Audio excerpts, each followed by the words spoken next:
Hey everybody, it's Master Gallengeist here, bringing you my review for the latest episode of South Park, Members Only. And this is another good episode, really solid with building out kind of where they're thinking of going for kind of the rest of the season and kind of tightening up some arcs and everything and still being pretty funny with what they're doing.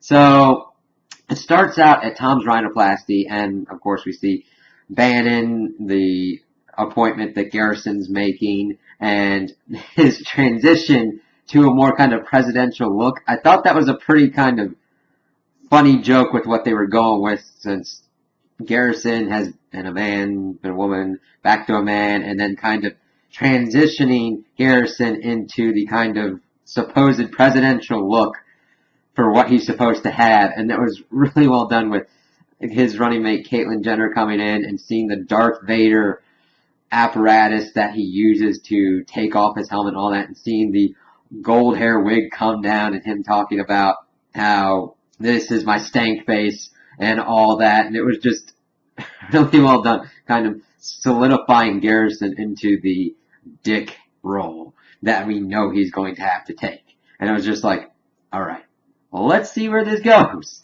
So then we also get to see Cartman and Heidi at SpaceX, and they're like talking to the dude. There's like, we're going to go to Mars. It's got to have real shitty Wi-Fi, right? He's like, you can say that again. You're going to have to wait over there. And then we see all the people that want to leave the planet because of everything that's been going on. And he's like, is that Cher? And it's funny just going on over and just seeing all the different kinds of people who want to leave for kind of their different reasons. They could have went in a little bit more in depth, but still, it was kind of cool putting all the people who were like, I'm going to move to Canada. I'm going to move to Mars. I'm going to go even further. And Cartman's just like, I've got to say this before Troll Trace happens. Just let me do that. And then we get to see kind of Garrison's victory tour, kind of. Mackie comes in, sees the PC principal kind of flipping out because Garrison's won. And he's like, the president-elect's here to see you. And we hear Garrison's kind of theme of kind of mixed with Darth Vader, Imperial March kind of stuff, and keeping with the Star Wars motif, which has been running throughout the season. And it was really well done here, I believe. And that showing how Garrison is going to be trying to, what he's trying to be and what he's going to try to accomplish. Because last episode, we didn't quite know where Garrison was going, because it was led up to believe that he was trying everything to lose and actually try and be good.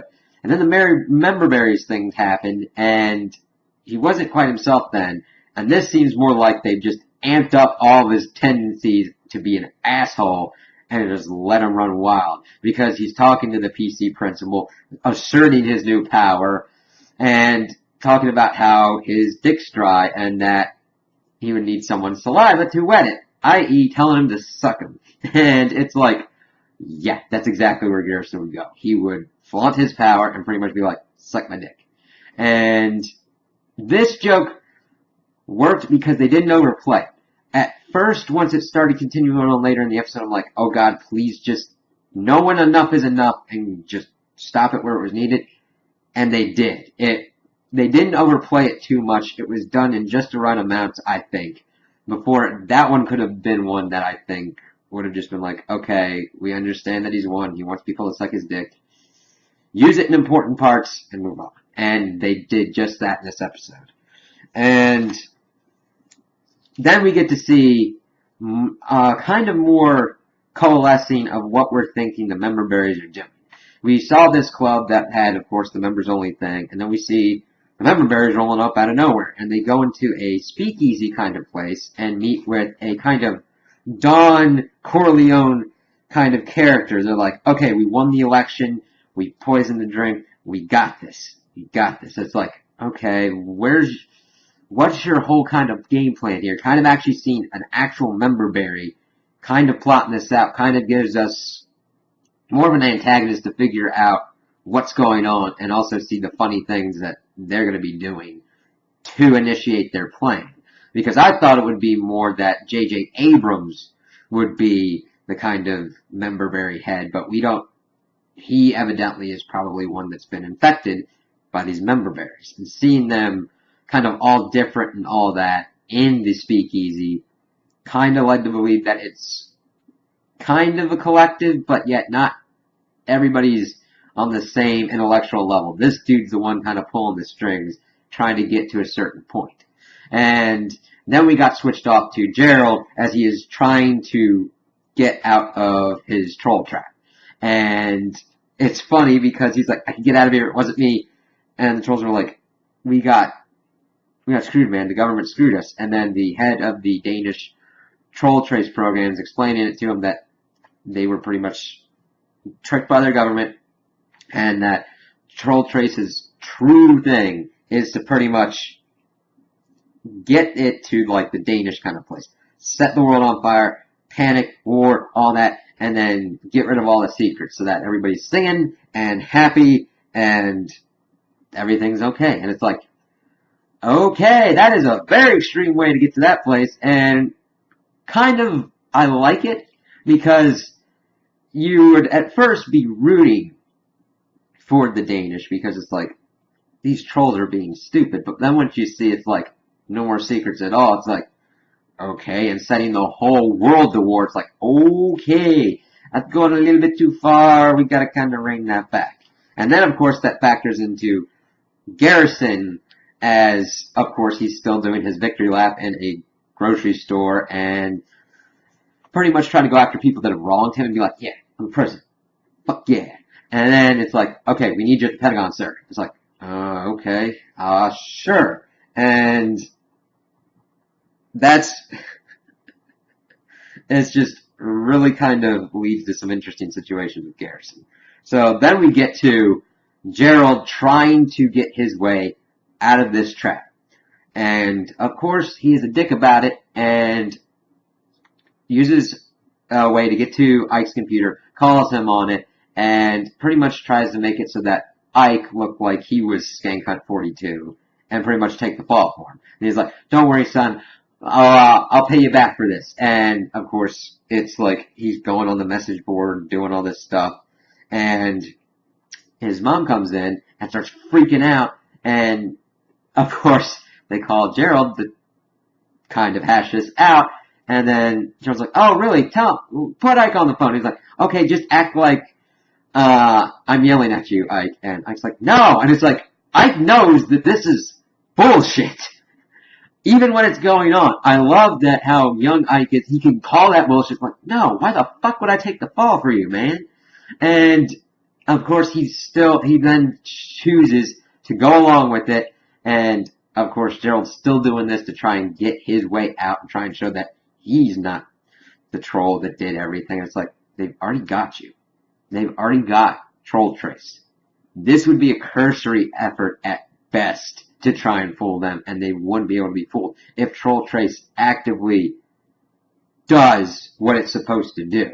Because they would be able to track it to your computer that you killed and realize that it was not Ike, it was some other computer that was on the network. And it's like, it's just the act of a desperate man, and it falls in line with the character that we've been seeing him act as throughout this season, and I'm kind of glad it's coming to bite him in the ass.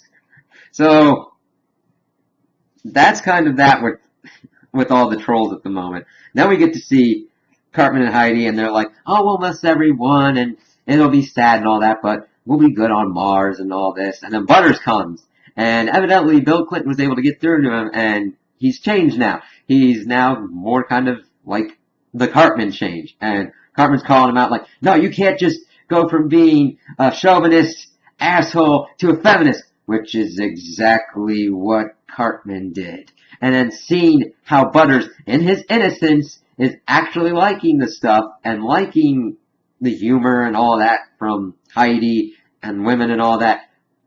Cartman sees this as a threat to him because he sees this as Butters trying to take his girlfriend, even though Butters is not actively trying to do that.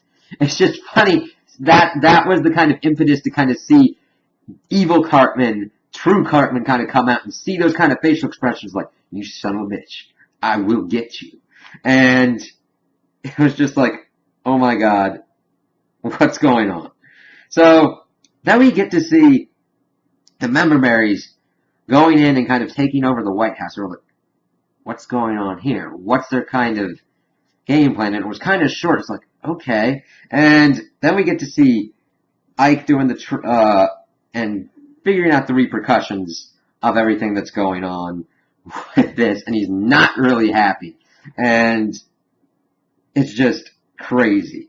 And then we get to see Garrison working in the Pentagon, and it's like, oh God, please, why? And we see him getting handed everything. Secrets, keys to the drone strike, satellites to look at people, the nuclear football, and he's like, yeah. And then it going into like the tactical center, it's like, what's this? And like everybody's freaking out. It's like Troll Trace is about to go online. All of the countries are pretty much mobilizing for war. One country's afraid that another country will find their emails and then attack them. And then same with other countries. And it gets to one point where India will pinky promise not to fight us if we don't fight them for what they did. And it's like, okay. And Garrison's like, I don't know what's going on here. I don't know what to do. And it's like, yeah, that kind of situation. You don't know what's going on. The whole world's being plunged into war from one program, and you don't even know what's going on. You don't have the tools to deal with this. And a couple of hours before, you were like telling people to suck your dick. And it's like, okay, not the best course of action. So, then we get to start seeing like all kinds of other things going on. We get to see Putin, of course, and see his reaction because he doesn't want his girlfriend to find all the emails and stuff and just see every kind of back and forth of what's going on. And then the member berries called, and we're talking about like the Cold War, and Putin's like, what the fuck is this? Because they had access to the White House phone, and it's like, okay, they're trying to set back up Cold War, kind of go back to certain days to, I guess, enhance their rise to power for whatever objectives they have. And it's just like, alright. And then we get to see that for the whole thing that they were waiting for at SpaceX, essentially, was to have a guided tour by Elon Musk, who was talking about, like, pizza pockets and stuff like that, how they're gonna, like, make it so that we can feed 100 people and all this, all their technological advancements. And they're like, well, you're not going to be able to actually go to Mars yet. We're like 8 to 10 years away from that. 8 at best. And then Cartman and Butters are like, but what if we had someone pretty smart, like Heidi? And then Elon Musk is like, is she funny too? How funny is she? It's like, okay, how is this going to go? It's like, first Cartman's dashing like going to have to actually deal with the repercussions of his actions, or actually just explain to her the time differences of like saying why the Ghostbusters movie sucked and how he has changed his views since then. But no, he's got to be like, I gotta hide this, I gotta keep it safe. What can I do to get to Mars? It's like, alright.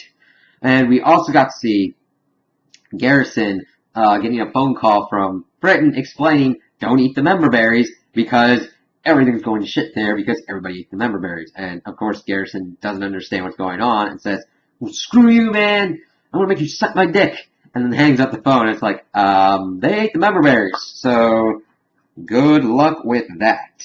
And then the last kind of bit we saw with the member berries is the Don one rolling up and executing one of the member berries, going and say, yeah, I remember real stormtroopers. And it's like, oh God, this isn't gonna be good. No, Nazi member berries. We'll have to see how this goes. That'll be interesting. So, the main kind of thing towards the end of the episode is Ike's dealing with the repercussions of his dad being a dick, i.e. his mom putting him in the corner, and Kyle's coming home and going like, what the hell? You're the troll and all that? And then he starts actually thinking, and I love how they did a kind of homage to kind of the Da Vinci Code kind of thing, as he's putting everything together. He's like, my dad's the one doing it. And then he takes Ike, runs out, and his mom's like, where are you going? What's going on? And then that's kind of where it's ended, and it's like, alright, Kyle's best used when he has a kind of clear focus point that he's going after. And we haven't been getting that these last couple episodes, but those have been good in themselves to kind of build up his character for like uncertainty and what's going on, and then to actively make it better when he has an objective like going after his dad to hit him for the repercussions of not only doing the trolling, but making his son take the fall for it. So that's going to be pretty good when we get to that. So those are my opinions on the episode. Tell me what you guys think in the comments below. If you liked it, if you didn't like it, if you agree with me, if you disagree with me. Also, like and subscribe, and I hope you have a good day.